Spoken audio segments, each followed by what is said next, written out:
Hello, everyone. Welcome back to Journey to Wisdom and Wealth. My name is Tara. If you're new, welcome. If you're not new, welcome back. Thanks so much for joining me. You truly are appreciated. If you're not new here, you know you're already part of the what? Grateful gang, gang, gang. Grateful gang, gang, gang, gang. Grateful gang, gang, gang. Grateful gang, gang, gang, gang. And if you're not a part of the Grateful Gang, we'd love to have you over here.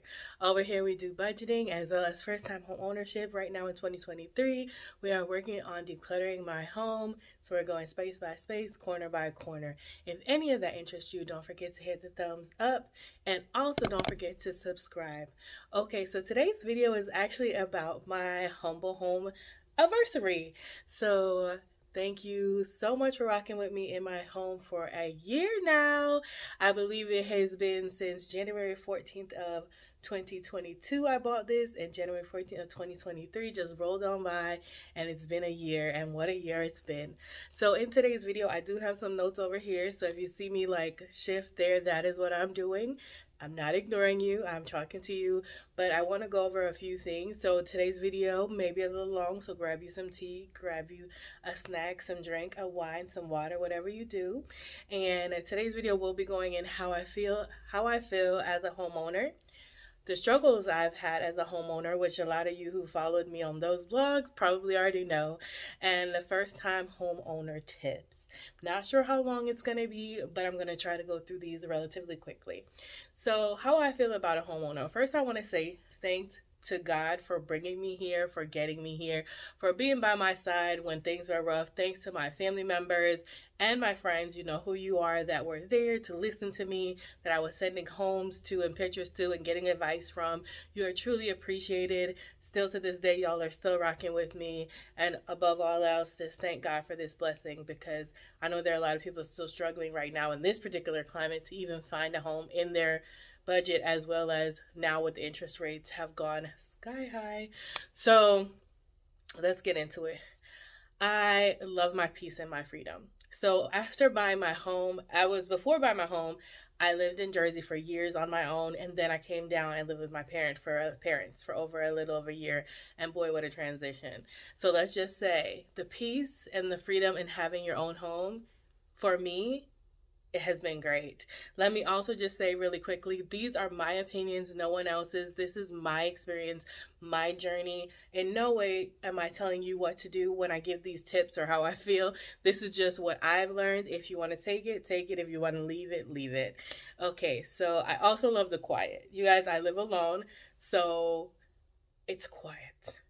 And my neighbors are quiet. So I love it. And although I'm a townhome, the wall that is attached, I'm an N unit. So the wall that's attached, I don't barely hear them ever. Like, thank you, Jesus. I don't hear them ever. I enjoy my own company. So I never really get lonely, y'all. I know a lot of people ask me, like, aren't you lonely there by yourself? No. I have things to do. I have YouTube. I have work. I just have things to do. There's no reason for me to be lonely. I actually really enjoy being by myself, so that's my thing.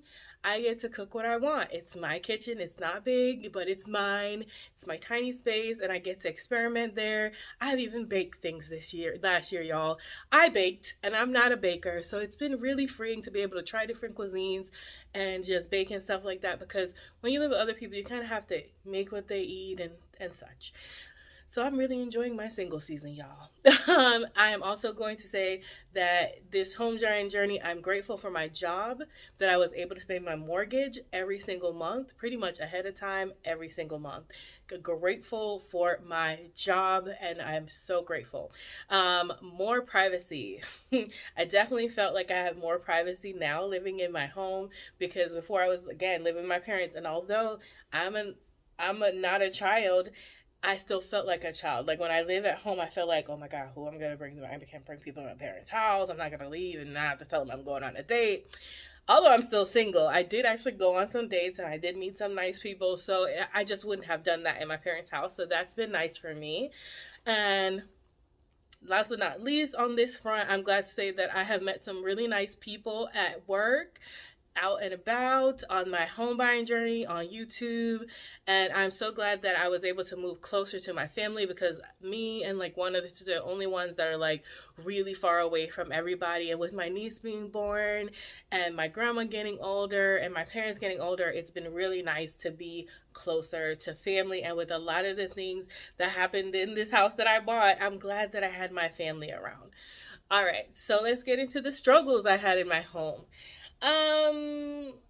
So we all know that my house had like 3 major issues. Well, if you're not new here, my house had 3 major issues this year. It's been a year. Okay. So the half bath just flooded one day, and then the AC drain got stopped up and flooded through the ceiling. And then towards the end of the year, right on Christmas Day, the laundry room just flooded as well.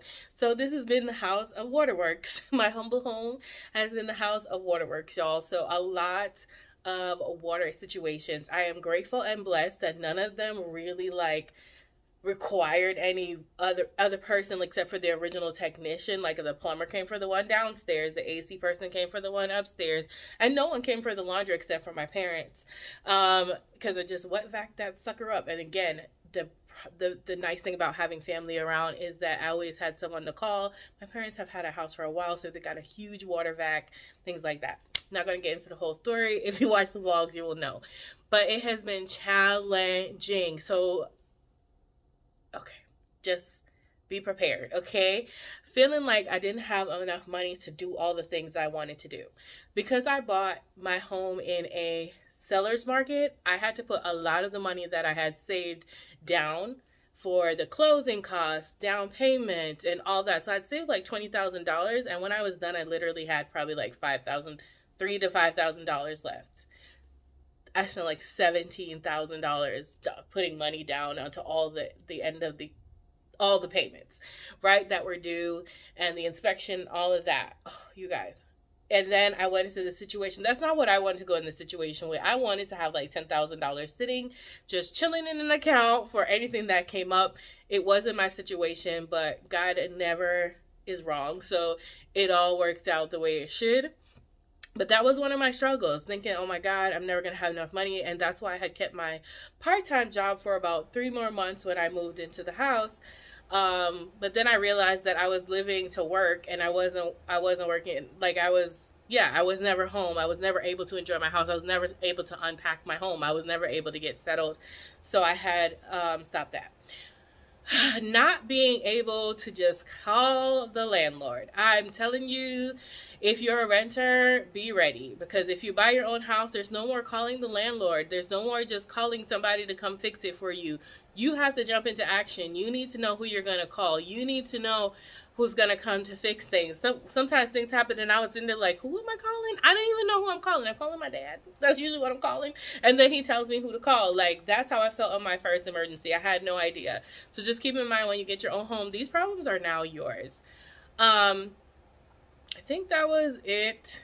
Oh, and then my constant struggle of thinking about all the things that I wanted to upgrade was a struggle for me, because I bought a kitchen that was much older. I bought a house that was like 12 years old, not old in the grand scheme of things, but when the person who had it before you didn't update any of the appliances, any of the systems, it's almost like the 12-year mark is almost like when everything starts to break. So it just like stressed me out that I didn't have a lot of money saved. And then it stressed me out that like the whole kitchen appliance system needs to be changed. The fridge, the door handle is coming off the fridge. The stove, only a few burners work. And now it's tripping the electrical to where you can't have the stove on along with the... Okay, I'm going to have to turn that off. Hold on, y'all. You can't have the stove and the burners on at the same time or it will shut off. The dishwasher has never worked. It works, but it doesn't work because it doesn't come up to the right temperature and it doesn't drain. And the microwave is probably the saving grace. I don't think that's still standing. So the whole kitchen needs it. I want to paint the cabinets white. And there's so many upgrades on my brain that the floors are carpet. I didn't want carpet. I have allergies. Just all the things, okay? But... in all of that, I must say the pros outweigh the cons and all the things, because you'll hear in the tips that I have how I combat some of these thoughts. Okay, so let's get into the last part of this video where I give you my first time homeowner tips. I do have 17, so I'll try to go through them quickly. First, none of these are in any kind of order, okay? Get yourself a security system that you feel comfortable with. I will tell you, as a single woman, I have Vivint, and I will leave my technician's number or information down in the description. If you're all interested, I am not pushing it, but if you are looking for one, I love them. Like, I have them on my phone. I don't have an issue with them. I know some people, I watched a couple YouTube videos, had some issues with their service. Where I'm at, I haven't really had a service problem. One time it did go off when I wasn't there, but it like alerted me, and then the police showed up and everything, which kind of was good for me because I know it works.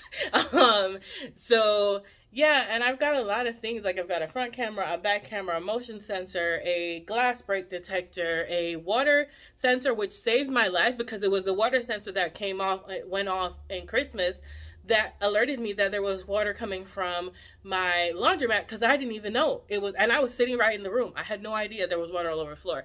So totally am down with that. Now, that's who I have. I have Vivint. Information will be in the description box. Check Tristan out. However, you guys, if you don't, you can get something else. Just get something that you're comfortable with. I know that a lot of my coworkers have like a Ring or whatever the other ones are, you know, they have those ones that they can self-monitor. And now I think Ring even has a monitoring system. So get whatever fits in your budget. Get whatever works for you. I know my Vivint is like $39.99 a month or something like that for forever, but I'm paying a little extra on equipment. But if you actually save, you can just pay off the equipment initially and be done with it. So moving right along, get you a security system. If you're single, I even think if you have a family, it just gives a peace of mind. Get ready to decorate for the holidays sooner. I told you these were all in different orders. For me, I decorate for the holidays, usually Thanksgiving, Christmas, and I even did a Halloween this year, but I realized that I need to decorate sooner. Like, decorate a month or two before you think you have to decorate, because they come so back to back to back. And also, don't stress yourself about decorating either. Do the least you can or the most you can. Don't over budget yourself in doing it, because I bought a lot of frou-frou little things that I was like, I didn't even use a lot of it. It was ridiculous. Strategic decorating, okay? I want to let you know that I'm glad that the backyard is not bigger. Please consider this. When you're buying a house, if you are single and you don't want to do lawn work and your budget doesn't require for a yard man, don't get the yard. Don't get the big yard. I'm so glad my yard is not huge and I can take care of it, but this is something you need to think about, your yard work. And is your HOA going to mow it? Are they going to allow you to have a fence or not have a fence? Are you in charge of making sure your fence is okay? Because that's more money out your pocket. And who's going to mow this lawn? If you get a single family home, who's going to mow that lawn? Just keep in mind that kind of stuff.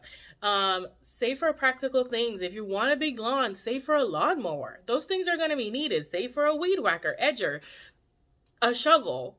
You want a garden? Save for a garden hoe and some gloves. Like, it's funny, we all want to save for furniture and things like this, but we don't save for the practical things. That's another one of my tips. For me, in my experience, I'm going to say older homes. If you have an older home, go ahead and get that home warranty. My home warranty has saved my butt many a times. Like, all the incidents I had to pay $100 every time a service person came out, but well worth it. Because outside of that, a lot of them, I've asked them what their fees were. It was way more than $100. So if you have, I have American Home Shield. If you're interested, they're okay. They're okay. They get the job done. However, if you have older home and you do not have that money saved, please, I'm begging you, go ahead and get it. You don't have to. It's your own world. But for me, it wasn't a scam. They actually helped me. 5, buy practical everyday things. Don't be buying, don't buy things that you don't know will go with your aesthetic. Buy regular stuff like towels, rags, your brooms, a mop, dish soap, garbage bags, a garbage can, that stuff. Buy that stuff. Like, don't go buying like decor, or because you might change your style. You might not want, I've done this, and I'm speaking from a place of I've done this. Like, I was buying, because I was working in a home decor spot, so I was buying decor things that I thought were pretty. Now some of them are in a bin and they're not even sitting out in my house yet. You know what I mean? Buy things you know you're gonna need. Maybe invest in like a smart lock. Invest into what are those things up in the air? Wee.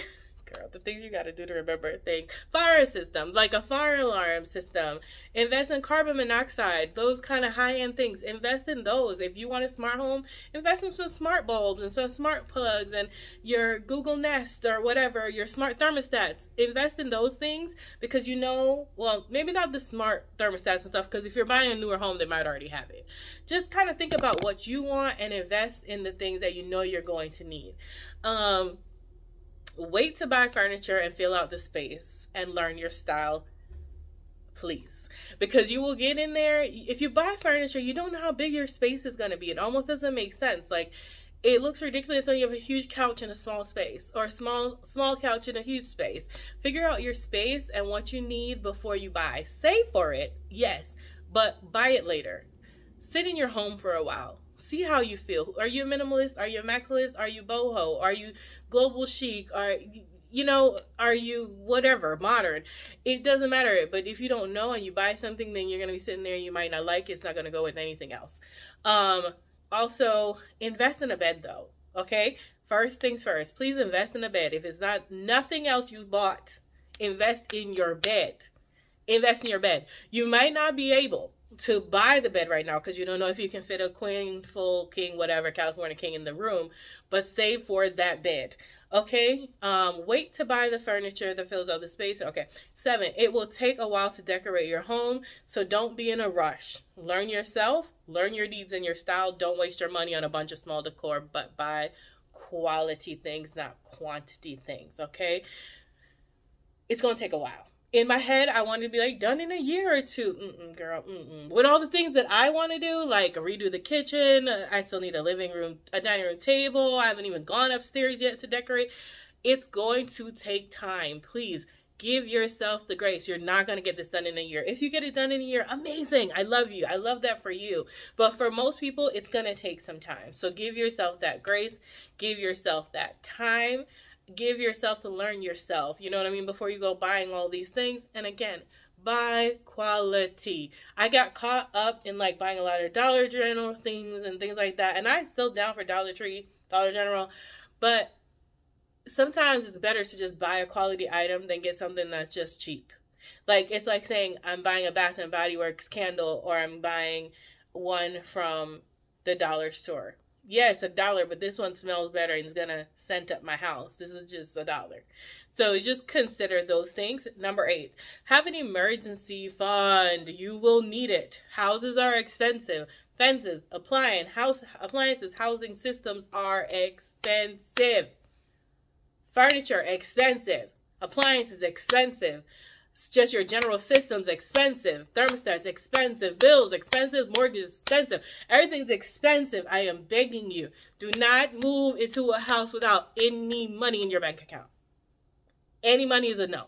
I don't want to hear that you have $0 and you're going to start saving if you have a choice. Please, I'm begging you. Even if it's just $3,000 to $5,000, put something in there. Something. You need something. Or else you're going to end up back in debt. I'm just saying. Unless you're lucky. I mean, I don't know. 9, save for a washer and dryer if your house does not come with one. Please. Save for the washer and dryer. Save for the washer and dryer and then like use it on something else. If your house comes with a washer and dryer, amazing. You're good.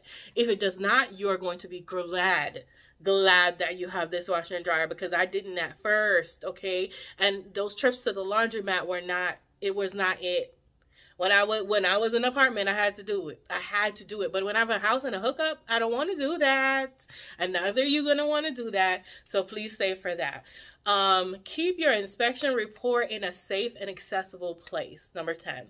It will have water shutoff locations, fuse box locations, a lot of information about your major appliances like your HVAC. I'm begging you, please, if you scan it, if you email it, if you download it, if you just keep it in a folder in a file near somewhere that's accessible to you, keep your inspection report. It will come in handy when you need to do even things like updating your thermostat to a Nest. They need to know like what HVAC system you have sometimes, depending on how old your home is, and if it's compatible. If you're going to have like snow and ice and cold frigid and you want to turn off the pipes, you want to know where the water shutoff is if you have a water break, main break or something, so you're not just flooding. These things are usually on your inspection report. Keep that inspection report handy. Number 11, keep numbers of any service people that you really enjoyed working with and like to work with for emergencies. Get you a notepad, get you a paper, whatever, keep it in the drawer on a thing. I worked with so-and-so plumbers, blah, blah, blah. I like them or don't like them. Don't bother writing them down. But if you enjoyed the pest control person service, write it down so that if you ever have an issue, you can go to someone you trust and you like. Number 12, if you go with a place with an HOA, please read their bylaws, okay? It here has an HOA, and I've taken the time to read most of them. I've gotten kind of chummy on email with this lady so that I can try and have an in, but know what your HOAs cover, know what your HOAs require of you, know what things have to be done. If they have meetings, go if you can. Because you'll find out a lot on these yearly meetings, bi-yearly annual meetings, these type of things. Know what is covered, know what is not covered, know what you're paying for, because if you're not getting it, you need to say something, right? And know that if you have an HOA, you're gonna have to probably give them all. You have to get permission for everything on the outside of your home. Like I have a floodlight I just want to put up on the side of my house. They're asking me to draw out a sketch of where it's going to be and what the brand is and all of that before I'm able to put it up. Okay, so that is something to consider an HOA for as well. Like, make sure you have emails set up as like they're coming to you, they're in your allowable list from your HOA, because my HOA emails me things like, everybody needs to have their gutters cleaned by this date. And if you don't, you're getting a fine. And these are the people we want to go with. And if you want a discount and you want on the list to go with those people, then do that. You know what I mean? You have to be able to get those emails. You have to be able to see those emails. All right, number 13, try not to freak out about the problem. Pray and use your resources and realize that things are going to happen. I learned that the hard way. The first time something like that happened to me, I literally broke down in tears. I was freaking out. Oh my God, what am I going to do? What's going to happen? Stop. Don't do that. Just be like, I mean, you might do that anyway, but I promise you, it gets better over time. It gets better over time. Y'all saw this. The faucet I bought didn't work. The light I bought didn't work. This didn't work. That didn't work. But after a while, you just kind of become the person that rolls with the punches.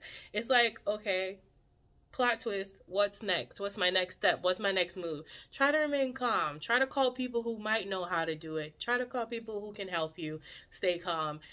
The problem will eventually go away, but while you're in it, it seems like the entire world is on top of your head. Try to stay calm. It's the best strategy ever. Number 14, don't rush the purchase. Make sure that you want what you want, because you can't just move out like a rental. You can buy. You could lose money in the process. You can, but you'll lose money in the process depending on the market if it's hard to sell. Okay, right. So don't rush the purchase process, okay? It's a process. It's going to take some time. Make sure you're getting what you want. Like, I didn't end up with my dream house, but this is more than enough for me. God knew what he was doing. I couldn't have handled anything else, right? But don't just buy anything because you want to get out, because it's going to make you unhappy. And it's not like a rental where you can be like, oh, I'm here for 6 months to a year and I'm out next year. I can't stand this place. My neighbors are mean, blah, blah, blah. That's not how it works, okay? Depending on the market you're in the seller's market, yeah, maybe you could get it back up there. Maybe you even got some equity and you can sell it right back. But usually it takes a while to like sell something back, and then you have to deal with the drama for a while, and then you might lose money because it might not be your kind of market. Please, please, please make sure it's what you want to do. Do not buy a house because everybody else buying a house. Do not buy a house because you're over 40 and that's what your next step should be. Don't buy a house because you're married with kids and now it's the thing to do. Buy a house because you're ready to buy a house. Make sure you're financially stable to buy a house. Make sure you actually want to buy a house. Like, house ownership is not for everybody. It's not the American dream for everybody. Don't get it twisted. Some people travel a lot. Some people are not in the same place. It doesn't make sense for them to have a house. Okay? And number 15, we're almost done. Number 15, make sure you know your area pretty well and be okay with living in the area. And you don't know what the area is super well, If you don't know your area super well, check the crime maps and talk to your neighbors. My realtor used to laugh at me because every time I went to check out a house, I was talking to somebody, okay? I would walk around the neighborhood and find someone to talk to. I'd be like, oh, you live here? How do you like it? And I'm telling you, people are so free and open to tell you all their business. They will, I don't know if it's me, but they just be telling me everything. Oh yeah, girl, this, that roof was weird last year, blah, blah, this, that, deal, blah, blah, blah. Or this neighbor, no, girl, there's a lot of kids over here. If you're not really for the kids, then this is not for you.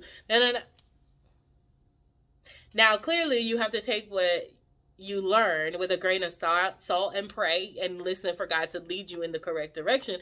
But it doesn't hurt to talk to these people because most of the time they're not lying. They live there. They know, and like in townhome communities where I ended up, my question also was, hey, are there a lot of renters here, or are there a lot of homeowners? I preferably wanted to live somewhere with a lot more homeowners because I feel like homeowners take care of their homes. And a lot of people that are renting don't care that it's because it's not theirs and it's not their responsibility. All right. And so number 16, ask the people that you are buying the house for to give you the brand name of the paint colors used in the home if you plan on keeping the colors, so you don't have to peel off a piece of your wall like I'm gonna have to do and get it paint swatched. Now, I bought from like Open Door or something, but I still should have asked if they knew because they probably painted it with this cheap flat paint, which is a nice color, not bad. But now when I want to match it, I have to be doing all this extra work, and we all know it's hard to match paint. Well, that's what I've heard, but we're going to find out.